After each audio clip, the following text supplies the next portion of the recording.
Hello everybody, we are here with your Baron guide. Gonna be taking Baron into the support role today. So we're gonna be grabbing our Guardian's Blessing. We're going to be getting our tier 1 boots. We're not gonna get our Baron's Brew as much as we would like to get our Baron's Brew right now. We'll end up getting it later. But we need the 4 health potions and the Hand of the Gods to help out in the lane. And we're gonna get ourselves a shell as well. Baron support right now does work. If you are picking Baron support, it's probably for the following few reasons. One, he provides healing to the team. His healing that he provides is still good, even if he is not running like a mid lane power build. It is still a respectable amount of heal, and it also gives you that movement speed buff. So you're probably running him for that reason.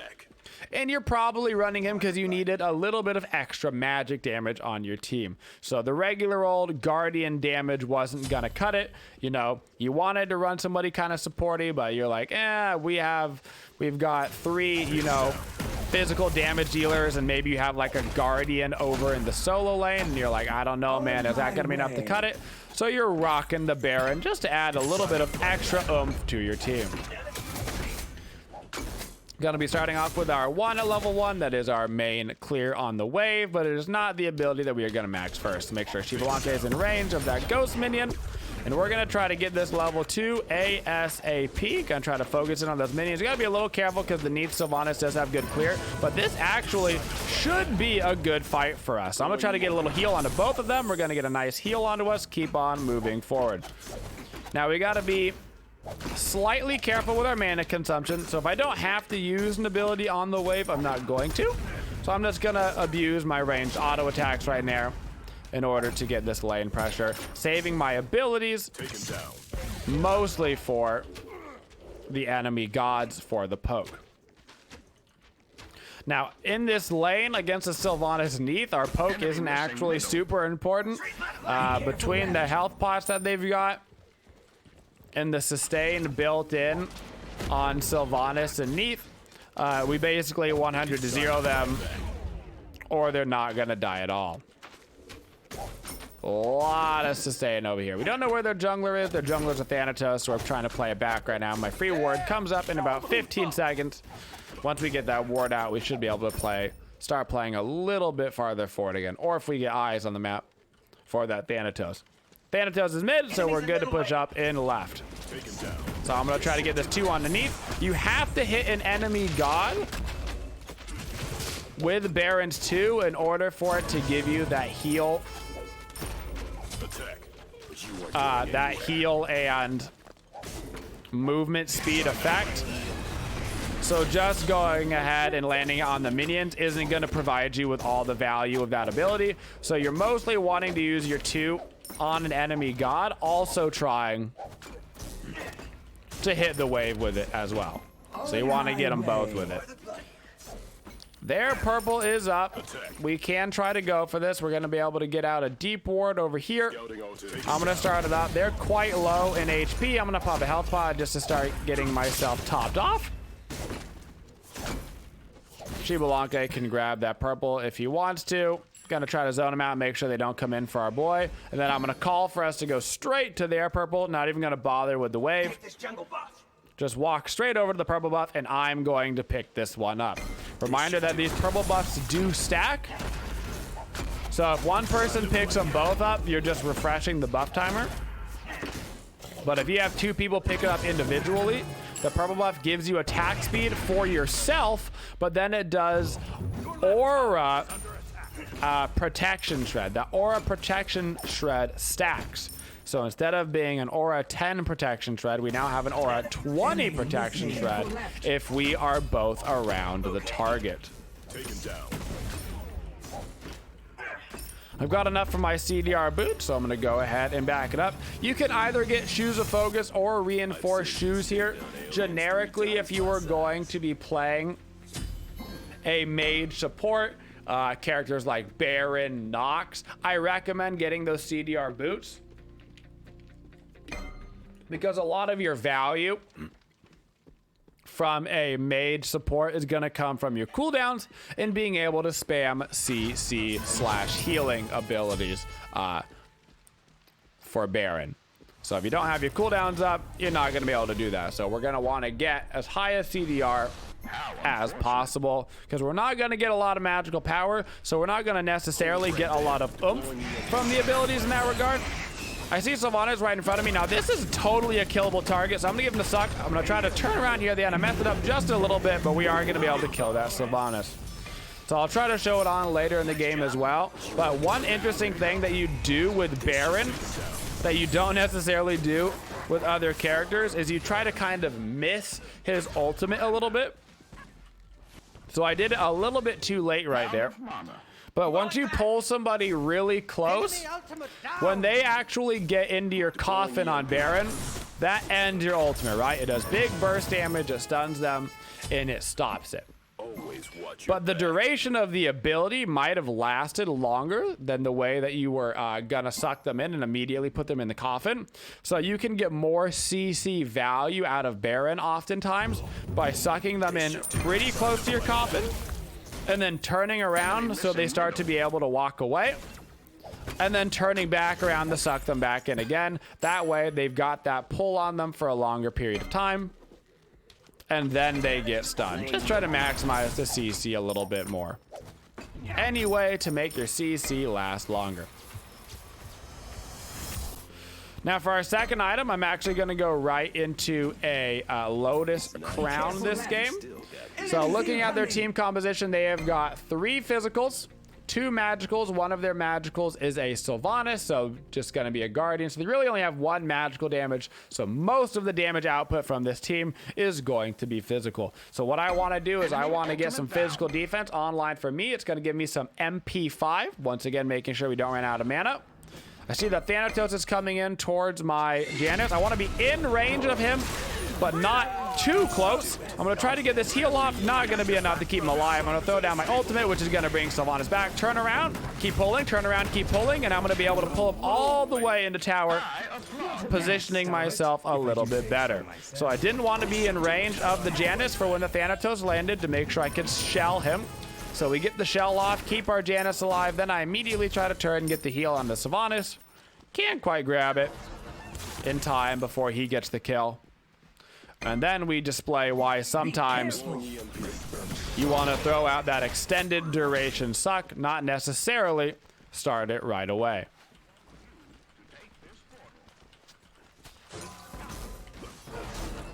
So we are leveling up our 2 to max. The reason why we level up our 2 to max is because of the flat heal on this ability, and it's also going to lower the cooldown. So we're going to be able to use our heal more often, and it's going to be a stronger heal. This is your best ability in Baron's kit. Not super hard to hit. It's a fair size circle. Delay isn't too bad. And it's going to give your team so much value, particularly in team fights, where that movement speed is really helpful. Right about the time that we were getting our Guardian's Blessing stacked, we started running around the map. That's what you do on support. You don't have to have it completely stacked before you start running around the map. But for the most part, I would recommend having it 40 stacks plus. It's probably going to be around the 4 to 5 minute marker, and that's when you can just start rotating. Now, just because you start rotating doesn't mean you don't ever get to go back to the duo lane again. It just means that you don't have to be in the duo lane. You're not forced to go back to that lane. You kind of just get to waddle around and do whatever you want. Now, a lot of supports will fall behind in XP because they are scared to share it. Sharing XP in Smite is very, very, very efficient. You actually get more overall XP when you share it with a teammate than you do by yourself. So while you are just gonna get 100% XP, if you kill a minion, right? You kill a minion, you get 100% of the XP of that minion. Checks out. If you share with a friend, you each actually get 60% XP. That means you actually generated 120% experience from that minion. You basically pulled 20% experience out of thin air. You get more experience as a team for sharing XP.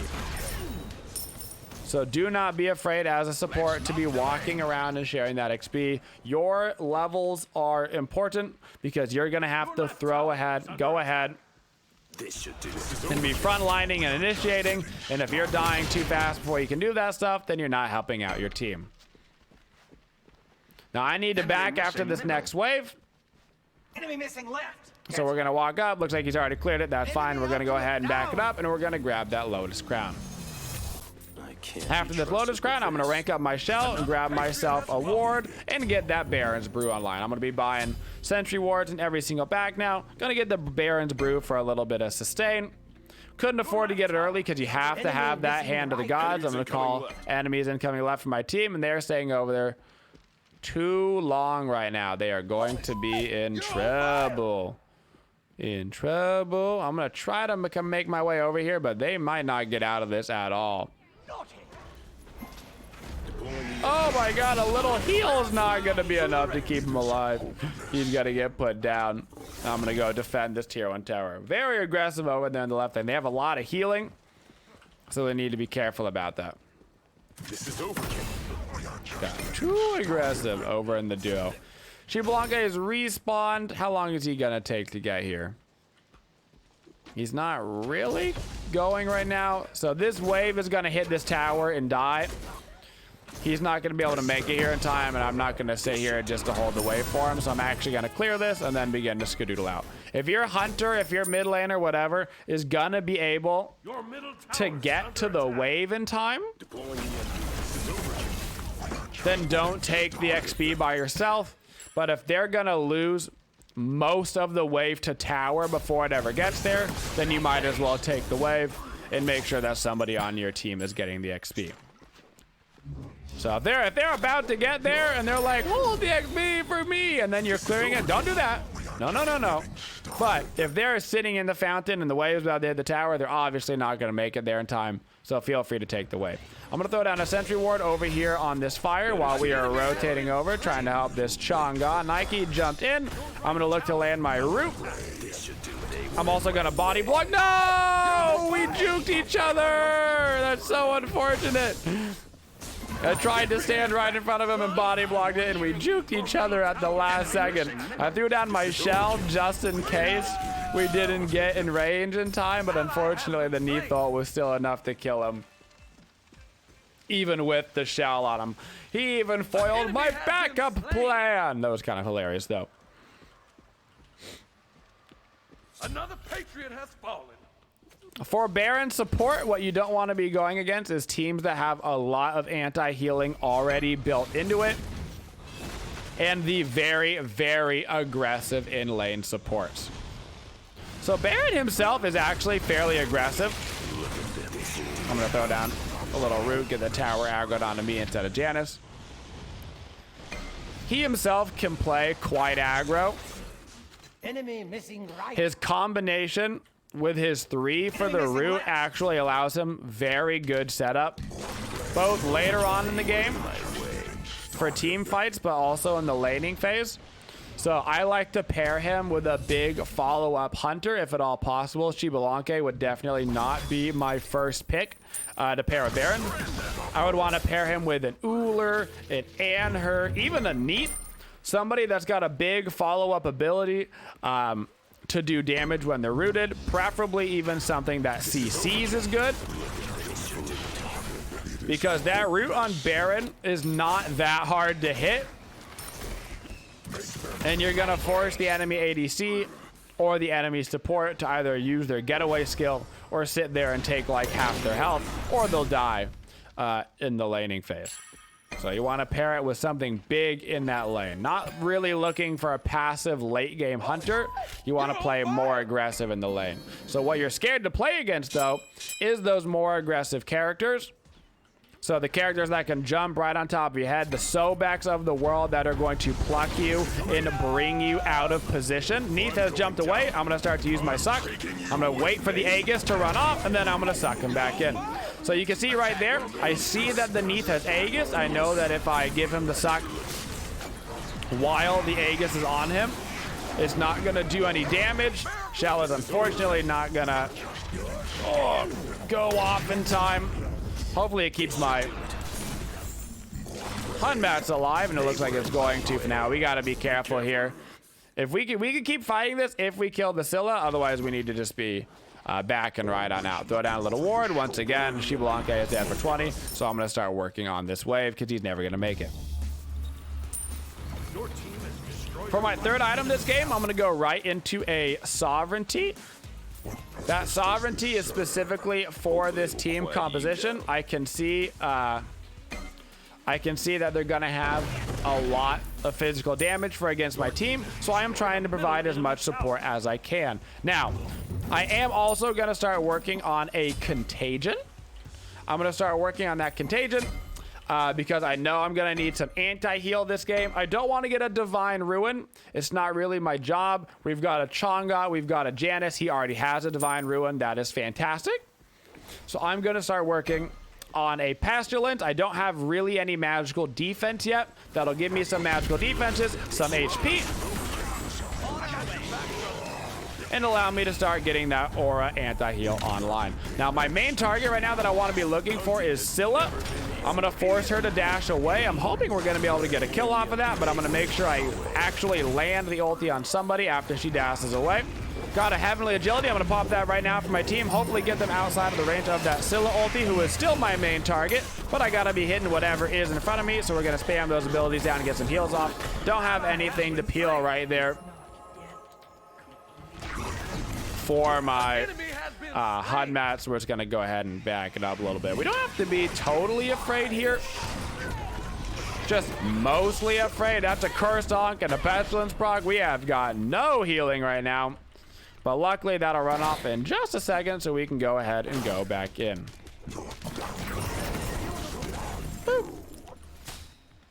So the one thing right now that we're missing in this build is a lot of CDR. I've had to go some kind of side items this game. We need the anti-heal. I wanted to make sure my team had a lot of physical defenses, so I can provide a lot of defense through those physical defenses and the HP 5 that I'm giving out with the Sovereignty. If you feel as though you need a if you feel as though you need a Thebes, you can get it. I personally feel like Thebes takes too long on mages to come online. It's fine on a Guardian, but on a mage, because you're so squishy by your baseline stats, I find that Thebes just takes too long to come online in order to start getting you tanky until you're not able to frontline for just too long. Unfortunate that Janus portal barely hit the wall. You can see he was trying to hit it on Scylla. So I opt typically to not get Thebes on the mage supports. As soon as we can get this Passions, we'll go ahead and back it up. We also grabbed ourselves a Sprint in this game. Sprint's just going to make it a little bit more annoying for them to land some of their abilities. Thanatos Execute, a little bit harder to land when they're sprinting. Scylla Ultimate, a little bit harder to land when they're sprinting. It also is going to be a good counter to the Nike Ultimate. Nike Ult is a big, fat, AoE, giant, long duration slow. And so it's going to be a good counter to that as well. So it's going to fit the bill. Other actives that you can be looking for, especially in this meta, Cursed Ankh. Cursed Ankh should always be on your mind. Really stop that healing in combat. Once you rank it up, they start taking some extra damage, which is great. Looks like Scylla Ultimate is in fact incoming. There's gonna be a Thanatos ulti. Gonna throw down a little heal on the Thana. I'm gonna sprint us so we can hopefully catch up to this Thanatos. I don't really want to have to ulti him. I want to save that to try to find another target as we head back over to this Pyromancer. We know the Scylla ulti is down. I'm gonna start tanking this again. Chang'e can start healing us up. Holy wards, Batman. They're actually going straight over to the Gold Fury. I know Scylla is around. I'm just gonna zone out the Scylla to make sure she can't steal that Pyromancer. Sylvanas shouldn't be able to get it. If Sylvanas ever gets it, you know, he got a whole different problem going on. Xibelanga is going to be able to get away. They get the better trade there. Gold Fury is a better objective than the Pyromancer, but sometimes you just got to take what you get. Now we grab that Pestilence, and we're going to be ranking up our Heavenly Agility. Ranking up that Heavenly Agility, make sure that you get that Hasten Fatalis effect so you don't have any auto attack penalty. This is going to help out typically your hunters and your junglers, so it's not that beneficial for like my Janus and my Chang'e, right? But for my hunt mats, who's trying to just stay in melee range and auto attack, who's obviously not going to be buying an item like a Hastened, and for my hunter, very helpful to get that sprint ranked up. Definitely not as important to rank up sprint as it is to rank up an active like Shell or even a Cursed On, because you get way better effects from it. But still, in general, you want to be ranking up as a support those actives right around your 3rd to 4th-ish item, if you haven't already at that point. Got to make sure I'm buying more Sentry Wards. We do know that the beads are down on Scylla, which is going to give me some interesting opportunities. That is also Neath backflip down. Kind of waiting for her to use some actives. She used her beads. She used her Aegis. Sylvanas comes in the backline. Going to land my root on him. Going to throw down the little 2 to zone him out. Going to give my team some action. Woo! That's going to be fine. I'm going to take it to the dome. I'm not going to use my shell. I've still got half HP, so I'm not super worried about it. I'm going to go group up with the Chang'e. Actually, I got to go back and help out my Xibelanga. I'm looking at the mini-map. I see that he's kind of in trouble. Throwing my 2 over the wall. Going to give us a little bit of a heal, plus that bonus movement. Holding my 3 just to make sure if I need it, I'll be able to land it on him. We got that Nike on us. This is where we'd want to use our sprint, but I don't want to waste an active when it's just a Nike beating on me, because I know we've got plenty of sustain to deal with it. She does not have any beads online. That was a good Chang'e blink all right there. I'm going to throw down the Heavenly Agility so we can get in the range of her. I think I can take him down as long as I don't miss my abilities here. Unfortunately, it doesn't look like it's going to happen. Not 100% sure whether I can walk out of this, but I'm sure going to try. Chang'e ran in with me. She's got the healing going off. I'm very low, but I don't really want to abandon my team. And I don't want to end up too far by myself against a Thanatos, because he can always just ulti back in and try to one-shot me. Your standard combination on Baron, regardless of what role that you're going to be in. There's that there. That's what I'm talking about. You want to be with the team just in case he decides to go for this because he's thinking about it. That is Thana ultimate down. Your standard combination is you're going to be using your 3 first. If your 3 hits, that means you are going to have that delayed root on it. That delayed root is gonna start. That means you throw out immediately your 2 and then your 1. So your 3 goes out first, which is the ability that we are maxing last. Then you throw out your 2, which is the ability that we maxed first, and then your 1. That way you don't miss your 2 and your 1 at all.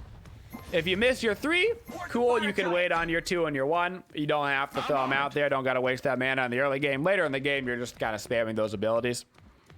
So you go 3 and then 2 and then a 1 and then an ulti if you need it. Reminder that our level order on Baron, just like that, a 3 and then a 2 and then a 1. Our level order on Baron is we grab our 1 level 1 for the lane clear, and then we're maxing out our 2 and our ultimate first, then we max out our 1, and then finally our 3 last. 2 is the most important to get ranked up because you get that CDR and bonus healing. And we love both of those. So right now, my job is to get into these fights and try to initiate a little bit, burn some abilities, and then peel back to help out the boys. So I'm keeping an eye on the Xibelanga down there. You see the Nike coming right on in. I'm going to try to hit him with my 3. My 2 isn't going to heal us, but it is going to give us that bonus movement speed. I'm going to start my ultimate, and I'm going to give him the suck off of my Xibelanga in order to keep my main man alive. Gonna throw down the 3, which is gonna root him. Now we're gonna get a heal plus the bonus movement speed, and we can head over and do the Fire Giant for free. I will ward.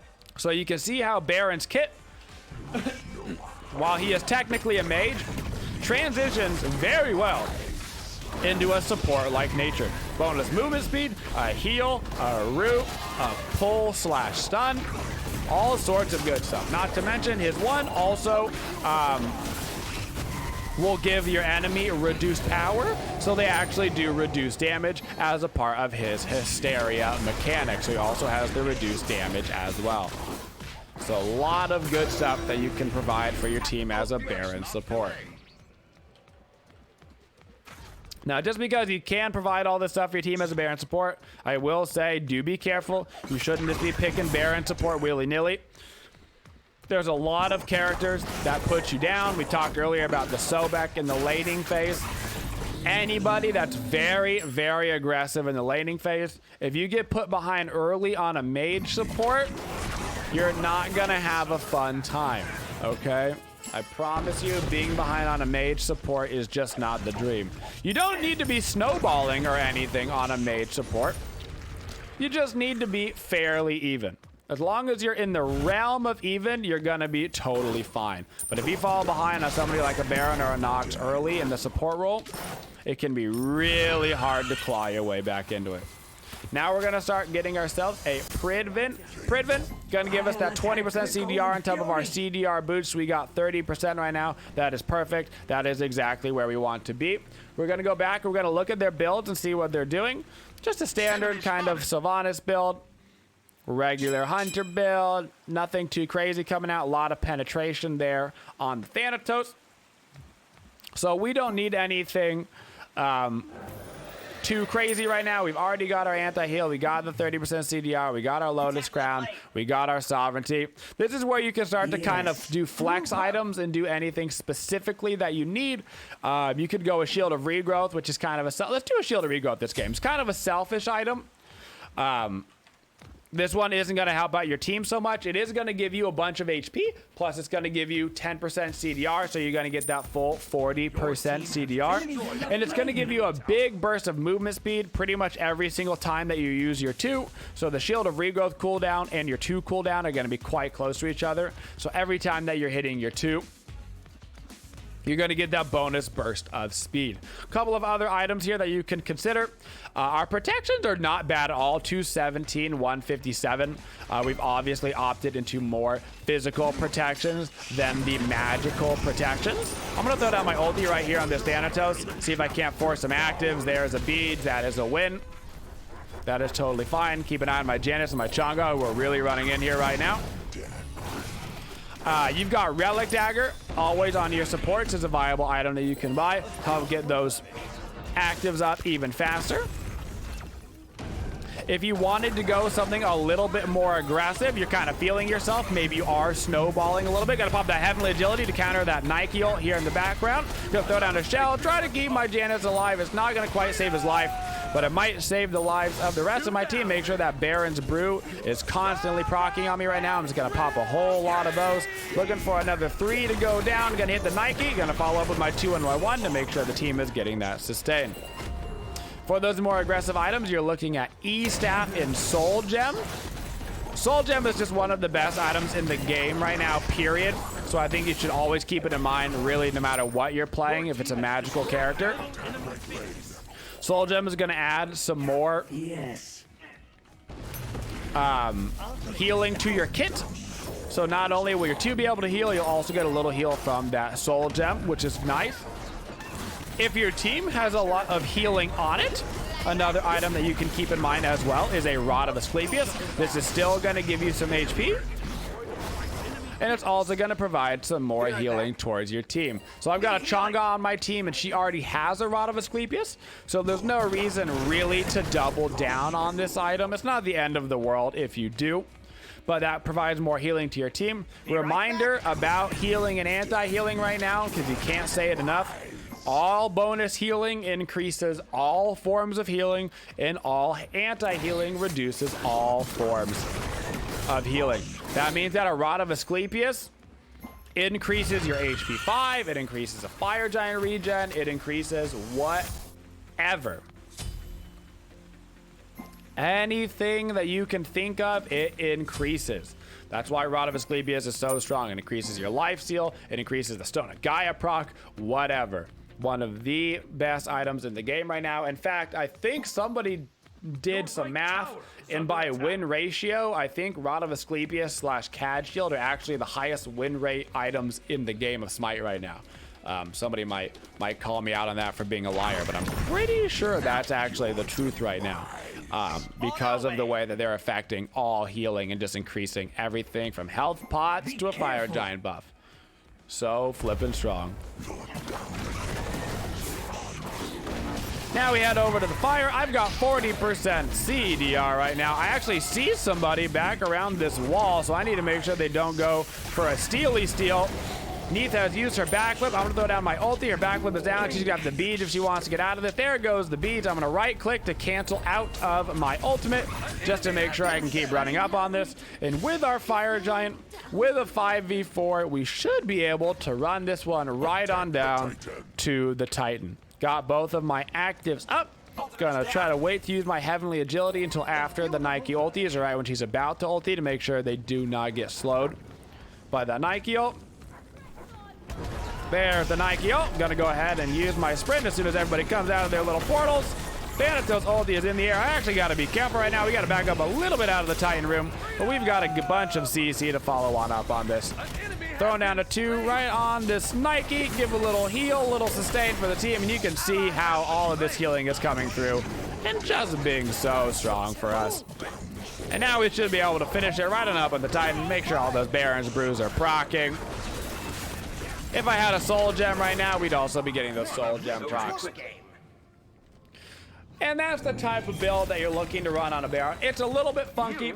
Like I said, the Thebes, you can get a Thebes. Me personally, I just feel so squishy for so long. Maybe if you're gonna go the Thebes route, get the reinforced greaves for your boots. That'll make you a little bit tankier earlier, give you some more time for your Thebes to get stacked, so you get tankier in that mid game.